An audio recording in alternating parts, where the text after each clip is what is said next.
عرب کے اندر سال کے بعد عورتوں کا ایک میلہ لگتا تھا خانہ کعبہ کے پاس، صرف عورتیں اکٹھی ہوتی تھی، میلہ لگا ہوا تھا۔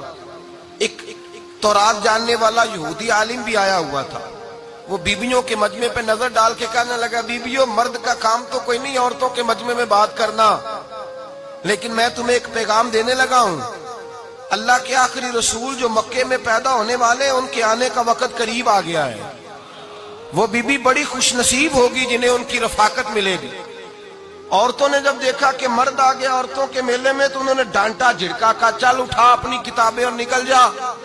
حضرت خدیجہ کہتی ہیں باقیوں نے ڈانٹا پر میں نے بات پلے سے باندھ لی، میں نے پلے سے باندھ لی اور میں انتظار کرنے لگی کہ اللہ کرے وہ نصیب میرے ہی ہو، اللہ کرے مقدر میرا ہی کھلے۔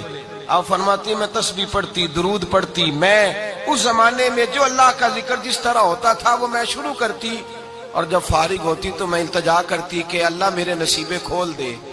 کہتی ہیں آہستہ آہستہ آہستہ آہستہ میں حضور کی تعریف سننے لگی، آہستہ آہستہ تعریف سننے لگی۔ نبی پاک صادق ہیں، امین ہیں، سچے ہیں، دیانتدار ہیں، اس برے اور میلے معاشرے میں بھی وہ سب سے اعلیٰ بھی ہیں اور سب سے اجلے بھی ہیں، وہ سب سے پاکیزہ ہیں۔ میں سننے لگی تعارف، آہستہ آہستہ میں ان کی گرویدہ ہونے لگی۔ ادھر نبی پاک صلی اللہ علیہ وسلم اپنے چچا جناب ابو طالب کے پاس رہتے تھے، قحط آ گیا، حالات بگڑ گئے۔ حضور سید عالم صلی اللہ تعالی علیہ وسلم سے چچا کہنے لگے بیٹے اگر مال تجارت لے کے شام جاؤ تو بڑا نفع کماؤ گے، ہمیں ضرورت بھی ہے، اور اگر ہو سکے تو ختیجہ کا مال لے کے جاؤ۔ اور نبی پاک نے کہا چچا میں نہیں کہوں گا کسی سے جا کے، میں نہیں کہتا کسی سے جا کے، جو میرے نصیب میں ہوگا میرا رب خود عطا فرمائے گا، میں نہیں کہوں گا۔ مصطفیٰ نے تو نہیں کہا۔ حضرت ختیجہ رضی اللہ تعالیٰ عنہ کہتی ہے میں نے خود اپنی خادمہ کو بھیجا، میں نے کہا جا کے پوچھو تو صحیح کہ میرا مال قبول ہوتا بھی ہے کہ نہیں، پوچھو۔ نبی پاک صلی اللہ علیہ وسلم سے پوچھا، حضرت ختیجہ کی خواہش ہے کہ آپ مال لے کے جائیں، حضور نے قبول کر لیا۔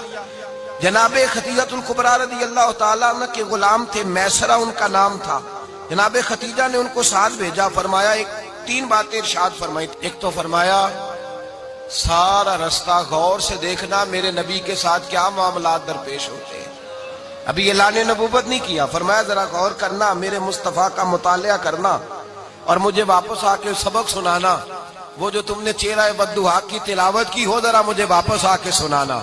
جنہاں نے دل بر جانی ڈٹھا ہو اکھیاں ہی تک لیاں، تو ملے ہوں تے ساجن ملیا ہوں ناساں لگ پئیاں، ذرا جا کے نا تلاوت کرنا اور مجھے دکھ۔ اور دوسرا فرمایا تم میرے غلام ہو تو مصطفیٰ کے بھی غلام بن کے رہنا، میں سنتی ہوں کہ کردار کے، افکار کے، نظریات کی، عظمت کے بلند و بالا، وہ جیسے کہیں ویسے کرنا۔ اور تیسری حضرت ختیجہ نے نصیحت فرمائی، فرمایا محمد ابن عبداللہ صلی اللہ علیہ وسلم کی رائے سے اختلاف نہ کرنا، یہ چلتے ہوئے معاہدہ کیا، جو وہ کہہ دے سو کر جانا۔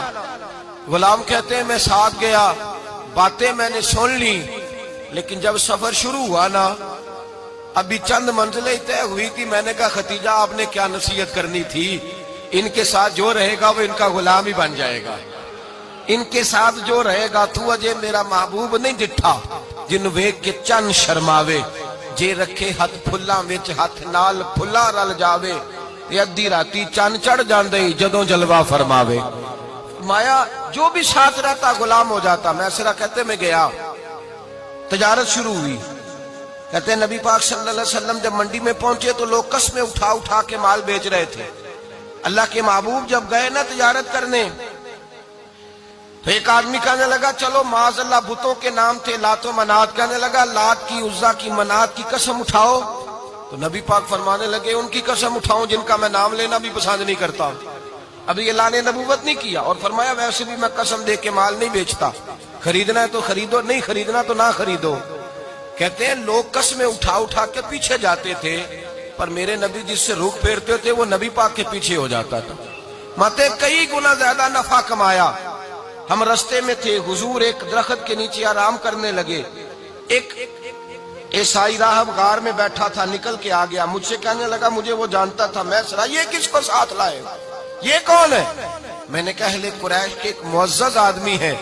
کہنے لگے یار جس درخت کے نیچے یہ لیٹے ہوئے ہیں یہاں عام آدمی نہیں لیٹ سکتا، یہاں وہی لیٹے گا جو اللہ کا سچا رسول ہوگا۔ یہاں دوسرا کوئی لیٹ ہی نہیں سکا. یہ رسول ہے، ان کا خیال رکھنا. کاش میں اس وقت تک زندہ رہوں جب یہ نبوت کا اعلان کریں. میسرہ کہتے ہیں میں غلام ہو گیا. نبی پاک صلی اللہ علیہ وسلم کی ادائیں مجھے بھانے لگیں. جب واپسی پہ نکلے تو گرمی بڑی شدید تھی. فرماتے ہیں جب دھوپ تیز ہوتی تو بادل کا سایہ آ کے حضور پہ سایہ کر دیتا. بادل کا ٹکڑا نبی پاک پہ. اللہ جانے کہاں بیٹھ کے لوگوں نے کتابیں پڑھی ہیں جو کہتے ہیں 40 سال کے بعد نبی بنے تھے. پتہ نہیں کہاں بیٹھ کے کتابیں پڑھی ہیں. ہم نے تو جو سیرت پڑھی ہے وہ بتاتی ہے کہ تیری حیات پاک کا ہر لمحہ پیغمبر لگے، ہر لمحہ پیغمبر لگے. یہاں تو وہ لوگ جو کئی سال پہلے 20 اور 25 سال پہلے حضور سید عالم صلی اللہ علیہ وسلم کی رفاقت میں رہے وہ اعلان کر لوگ پتہ نہیں کہاں بیٹھ کے کتابیں پڑھتے ہیں، کہاں بیٹھ کے. میرے نبی پاک سے صحابہ نے پوچھا حضور آپ کب نبی تھے؟ فرمایا ابھی آدم کی مٹی گوندی جا رہی تھی، ابھی آدم کی مٹی گوندی جا رہی تھی، میں تب بھی اللہ کا رسول تھا.